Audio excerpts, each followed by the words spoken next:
I have a memory when I was probably 10 or 11.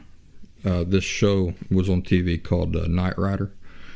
A lot of you might remember it. It was Michael Knight. What was his name? He was also in Baywatch. Hoffman? I can't remember the actor's name. Anyway, he drove this high-tech car. It was a Trans Am, I think, called KITT. And he could talk to KITT on his watch. I was playing with some cousins of mine. I have a very clear memory of this.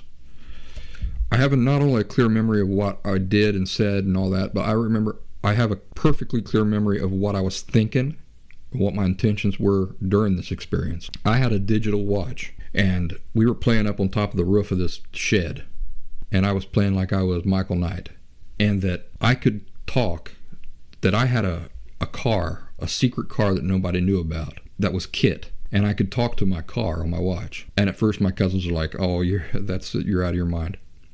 And no, I can. Now, the more convincing I got, the less convinced they were that I was lying about the whole thing. Actually, at that time when we were playing that game, I was telling myself, if I believe it, if I can just convince myself of it, then they'll be convinced of it too. And I mean, I was really getting close to convincing myself that I had an actual car. This is the imagination of children, right? Somewhere hiding behind the trees, and that I could talk to that car on my watch. Now, I secretly knew I absolutely did not own a car. I could not talk to the car with my watch.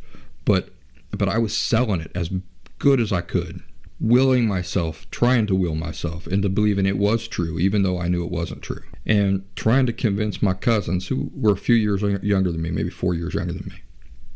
I remember talking to my cousin Willie, saying, "Do you believe it? Because you got to believe it, that I really can talk to KITT on my watch." "Yeah, I believe it," I said, but I could see in his eyes that he didn't really believe me. So I kept pushing him. To believe me, for real believe me, that I can talk to my car KITT on my wristwatch. It was like I wasn't going to be happy until I had convinced this poor kid of something that I knew wasn't true at all. But I wanted it to be true. And some part of me said that if I can convince other people to believe that this is true, then it'll be closer to being true. Something to think about there, huh? You look around at the world of people doing this today, grown people doing this, and you think to yourself, why are they doing that? So for the same reason I was doing it. The more people you can sell on it, first of all, you know it's not true, but you want it to be true. The more you can convince yourself that it's true and forget that it's not true, you believe that the more true it is. The more people you can get on board with you and convince them to buy into this whole phony baloney stuff, your feelings say, the more people that I can convince of this, then the more true it will be. But is that true? True. It just seems like I'm saying true a lot. Is that true? It's not any more to being true than it was at the beginning. Feelings don't determine reality. The truth is the truth, no matter how you feel about it. Things are the way they are, no matter how we feel about it. Anything less than accepting that and seeing that and understanding that is what? It's denial. It's just denial. So when somebody tells me something like men can get pregnant or the tooth fairy's real, they're not fooling me. I know what they're doing. Maybe more importantly, I know why they're doing it.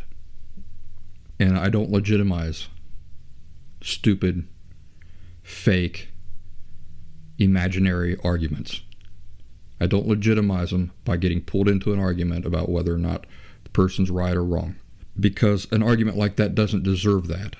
It does not deserve a second of my energy, a second of my attention, a second of my time. You might think that I'm wasting my time or, that I'm being pulled into that discussion here today. No, because the discussion is not the argument itself. The discussion is around motives, genuineness, denial, and acceptance, not the arguments themselves that I'm using as examples. I don't lend legitimacy to stupid arguments that are built entirely on denial.